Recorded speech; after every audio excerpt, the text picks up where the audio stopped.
Firman-Mu itulah dasar hidupku yang berdaulat atasku.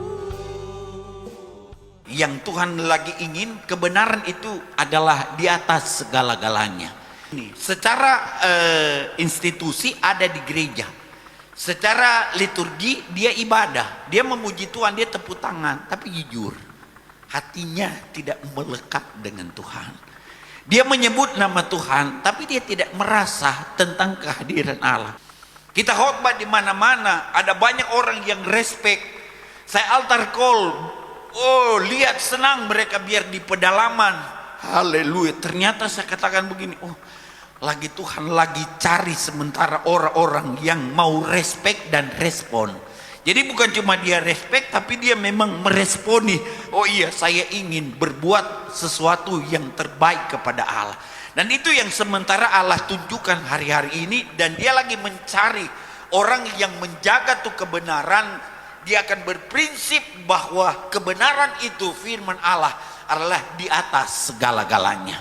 Kalau kita lihat di dalam Matius pasal 23, saya rindu kita akan melihat lagi supaya kita respon tentang apa yang Tuhan ingin untuk gereja Tuhan alami. Di ayat 37 dia berkata begini, Matius 23 ayat 37.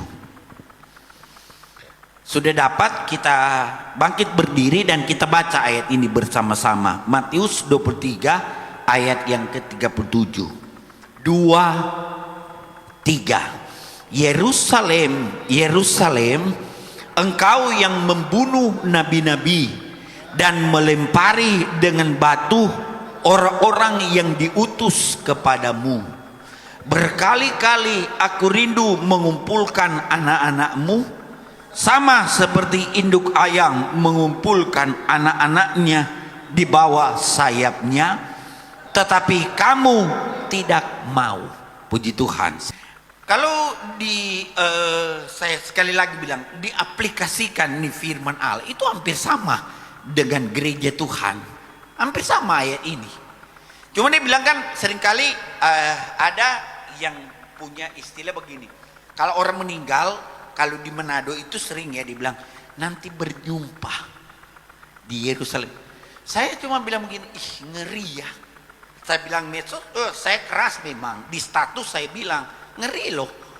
Jangan langsung kita bilang, oh semua yang mati dia akan masuk Yerusalem baru. Kata siapa? Jangan dulu dikategorikan bahwa Yerusalem baru itu adalah segampang yang kita bisa katakan, oh saya akan masuk di Yerusalem yang baru.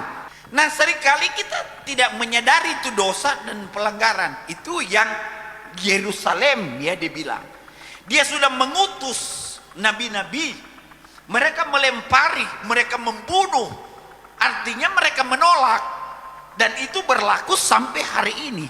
Makanya sampai saya bilang ya, kalau mau dipikir 16 juta jiwa orang Israel, gak ada loh 1 juta yang percaya pada Yesus. Coba lihat, keras gak boleh bilang Yerusalem sampai hari ini? Keras memang. Mau perlu gak Israel dilawat Allah? Sedangkan kalau mau dibilang, mau dibandingkan ya dengan tuh Palestina, lebih banyak loh penduduk Palestina justru yang percaya kepada Yesus daripada Israel. Jadi ayat ini sebenarnya masih berlaku sampai hari ini. Dia tetap rindu untuk menghimpunkan Yerusalem, tapi mereka kan sampai sekarang mengeraskan hati. Kenapa sampai saya bisa katakan demikian? Kalau kita melihat ya, sebentar kita akan melihat di dalam Yeremia pasalnya yang ke-13. Ada satu polemik, ada satu hal yang perlu untuk jadi pembelajaran buat gereja Tuhan. Dikatakan begini, ayat 1 mulai, Yeremia 13, dibilang begini firman Allah. Beginilah firman Tuhan kepadaku. Dia bilang, coba bisa ditampilkan. Karena ayat ini sangat baik untuk menjadi perenungan. Dia bilang begini, pergilah, dia bilang, membeli ikat pinggang lenan, ikatkanlah itu pada pinggangmu. Tapi apa dia bilang? Tetapi jangan kau celupkan ke dalam air. Saudara lihat ya, saya akan jelaskan tentang ayat ini. Jadi Ikat pinggang itu adalah kalau seorang imam nabi dalam perjanjian lama, dia akan membakar ukupan di atas mezbah, dia harus memakai jubah, dan itu yang dibilang harus dia berlilitkan ada ikat pinggang. Tapi kalau dikatakan ayat yang pertama ini dibilang ikat pinggang lenan. Artinya begini, klasifikasi itu sudah boleh bilang saya bisa pakai kata sempurna. Ikat pinggang lenan. Nah, kalau ikat pinggang lenan itu kalau diklasifikasikan sekali lagi pada itu adalah satu yang boleh bilang wibawa seorang imam nabi itu luar biasa. Dia pakai ikat pinggang lenan, dan yang boleh membeli dan boleh memakai ikat pinggang lenan itu nggak sembarang. Nah, dikatakan ayat 1 ini kalau kita bilang, dibilang begini, pergilah membeli ikat pinggang lenan, ikatkanlah itu pada pinggangmu, tetapi jangan kau celupkan ke dalam air. Ternyata ikat pinggang lenan memang kalau dikolaborasi dengan air. Nah, jadi kalau dibilang Efesus 4 bilang berikat pinggangkan kebenaran, artinya begini, jangan boleh dibilang kita campur aduk ya. Ada orang kan ada kesalahan tapi masih kebenaran. Jadi dibilang begini, kasih, kan orang suka pakai itu ya, kasih menutupi banyak pelanggaran. Ngeri loh. Karena orang seringkali terjebak, dia bilang biarpun dia ada kesalahan, yang penting dia berbuat kasih, dia tutup kok. Hati-hati. Itu yang dibilang, kalau dibilang berikat pinggangkan, ikat pinggang lenan kebenaran, dibilang jangan kau celupkan, ayat ini bilang jangan dicelupkan ke dalam air. Artinya begini, kebenaran yang Tuhan ingin dalam gereja, jangan mau kompromi ya. Jangan kita berkata begini, saya berbuat kok nggak apa-apa. Tuhan kan pemurah, Tuhan kan penuh dengan kasih sayang. Habis juga saya berbuat, saya sudah datang ke gereja, sudah selesai saya, nanti juga dibereskan. Seringkali kita berdalih demikian, atau kita berbuat sesuatu yang salah, perjamuan kudus. Kan dibilang ambil roti dan anggur, maka dosa kita yang merah seperti kemisi itu akan hilang. Jadi sepertinya kita cuma pakai kebenaran firman Allah untuk menutup tuh bilang nilai sebuah kebenaran dalam kehidupan kita. Ngeri. Sama dia bilang ikat pinggang jangan dicelupkan ke dalam air. Artinya tidak bisa dikolaborasikan dengan sesuatu yang akan membuat ikat pinggang itu akan menjadi lapuk. Karena di dalam ayat selanjutnya kan Tuhan berfirman lagi kepada Yeremia, pergilah bawah tuh ikat pinggang, dibilang begini ayat selanjutnya. Dibilang ayat 2, maka aku membeli ikat pinggang seperti yang firmankan Tuhan, lalu mengikatkannya pada pinggangku. Jadi ada nilai kebanggaan dari Yeremia. Waktu dia pakai ikat pinggang lenan, waktu dia lewat, semua umat itu akan tahu, oh dia memang boleh dibilang nabi yang dikategorikan sempurna. Kita berjubah. Kalau kita kan hamba Tuhan pakai jas, berjubah, orang lewat lihat, padahal jujur, jubah, selimuti jubah, seperti kelihatan ada kebenaran, padahal banyak kepalsuan di dalam. Banyak tak bilang yang berdasi, padahal jujur saya bilang, mereka penuh dengan kepalsuan. Kayak saya bilang, ngeri juga ya. Kalau saya dapat itu, saya sampai merenung, ada kalanya di mobil. Ketika saya nyanyi itu bilangin mau menyembah kepada saya, ku sembah kau Allahku, Bapa dan sahabatku. Udah keluar nih air mata. Karena itu lagu dibilang, kau yang pedulikan seluruh hidupku. Bukan masalah tuh bilang dia peduli seluruh hidup kita, tapi bagaimana tuh sikap kita ketika dia bilang ku sembah kau Allah. Bukan cuma sekedar lagu yang kita ucap loh, tapi tapi ada sikap hati bagaimana kita bisa untuk menyembah kepada Dia. Haleluya. Apa ya yang kurang dalam gereja kita? Kau pikir ya, dulu kalau bilang menyanyi orang semua, oh terjadi kegerakan, oh Pantekosta luar biasa, oh dia hebat, oh dia luar biasa. Kalau sekarang kan sepertinya kita cuma bilang kayak seperti singa mengaum tapi giginya kata udah ompong, nggak ada lagi. Tuh bilangin, kenapa gereja kita bisa alami demikian? Itu yang saya bilang. Kita tidak lagi berikat pinggangkan kebenaran dalam hidup ini. Jadi seringkali dikompromi, seringkali ada dosa tapi ditutupin. Tapi saya suka, gregetan saya kalau tidak saya sampaikan. Seperti penjaga ya, Yeskiel dibilang. Kalau engkau tidak menyampaikan, dibilang orang itu akan mati dalam kesalahannya. Dia akan mati, tapi darahnya tertanggung. Kenapa? Kita penjaga Israel. Kita adalah orang yang dipakai oleh Tuhan untuk sebuah nilai kebenaran dari Allah itu tetap dijaga dalam hidup ini. Haleluya.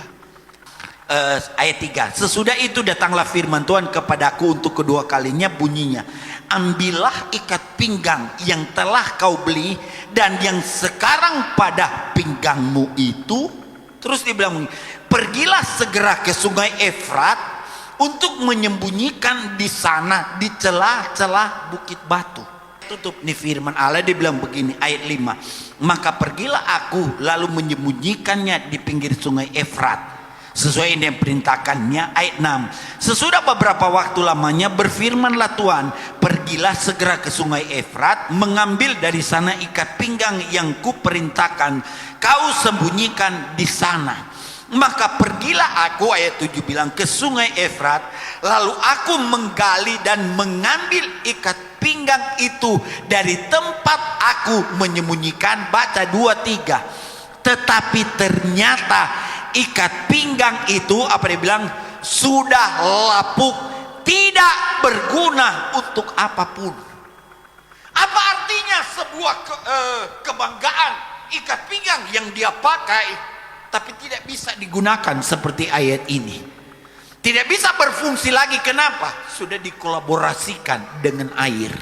Itu yang Tuhan sementara lagi boleh bilang berbicara dalam gereja Tuhan hari-hari ini. Yang memang dia inginkan benar kita persiapkan jalan untuk Tuhan. Haleluya. Sekarang begini, Amerika dia minta ya untuk Palestina itu di bawah mereka. Apa tuh yang akan terjadi? Kalau bilang Masjid Al-Aqsa itu terletak di mana? Yerusalem. Yerusalem yang sekarang itu terletak di mana? Kalau mereka akui, di Palestina atau Israel? Di Palestina. Nah, kalau sampai Amerika akan bilang Gaza di bawah, berarti dia akan kolaborasi nggak dengan Benyamin Netanyahu? Akan terjadi. Dan apa yang akan terjadi? Kan Benyamin Netanyahu bilang gini, tetap dia akan membangun bait Allah. Dan bait Allah itu terletak di mana batu dasarnya? Di atas Masjid Al-Aqsa. Berarti Al-Aqsa akan dihancurkan? Tidak. Akan dihancurkan. Nah, ini akan digenapi. Apa yang akan terjadi? Saya cuma simpul begini. Kenapa Benyamin Netanyahu berusaha untuk membangun bait Allah? Karena kalau tak tanya, berarti hubungan Israel dengan Allah, jujur ya, sampai hari ini hambar. Sekarang kalau kita bilang, kita kan bilang bait Allah rohani. Roma pasal 12 ayat 1, kita, tubuh kita. Sekarang dibilang begini, kalau sampai dibalik lagi, saya katakan aplikasikan dengan Yerusalem. Sampai saya berkata, berarti ternyata yang membuat Israel ingin membangun bait Allah, apa yang maksud supaya Gaza itu, Palestina itu ditiadakan? Kalau sampai Palestina kan tidak lagi, Gaza udah dikuasai Amerika, berarti ada lagi kesempatan nggak mereka untuk melarang kalau Al-Aqsa itu harus dihancurkan? Nggak ada. Dan apa yang akan terjadi ketika mereka akan hancurkan Masjid Al-Aqsa? Itu yang dibilang Harmagedon. itu yang akan terjadi. Berarti waktu buat gereja, boleh saya katakan, tidak lama lagi. Makanya dibilang berkemas, persiapkan diri. Kenapa? Haleluya. Kalau sampai Israel itu, Kisah 1 ayat 6, itu akan dipulihkan oleh Allah. Kan murid-murid bilang kan, Tuhan, maukah engkau pada masa ini memulihkan kerajaan bagi Israel? Dan ketika Israel itu akan dipulihkan, itu yang dibilang, kesempatan untuk kita berteriak nggak ada lagi. Kenapa? Waktu itu sudah tidak ada lagi buat kita. Artinya anugerah Allah untuk kita berseru kepada Dia sudah tidak ada lagi. Itu yang dibilang, gereja yang dibilang itu akan jadi hambar. Sama dengan terjadi di Eropa. Kenapa gereja dijual? Kenapa gereja sewakan? Nggak ada yang datang.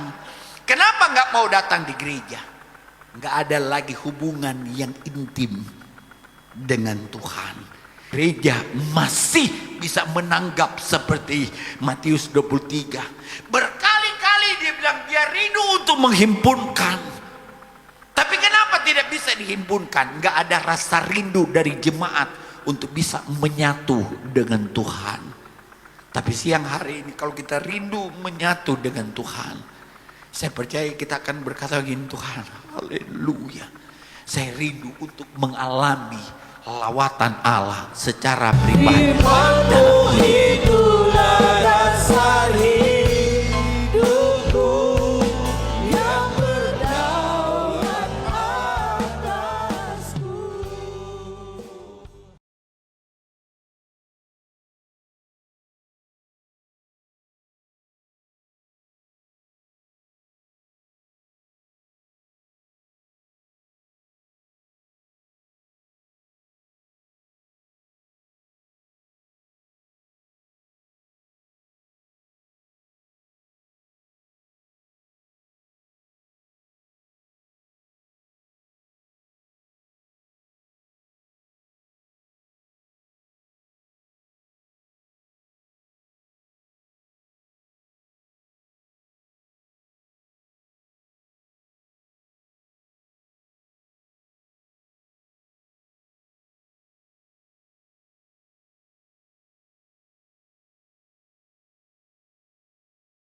Haleluya, glory, glory, haleluya.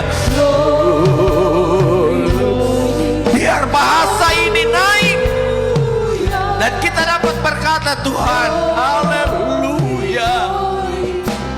Kami ingin membangun satu hubungan yang intim, yang melekat, yang erat dengan Engkau, sehingga nilai kebenaran itu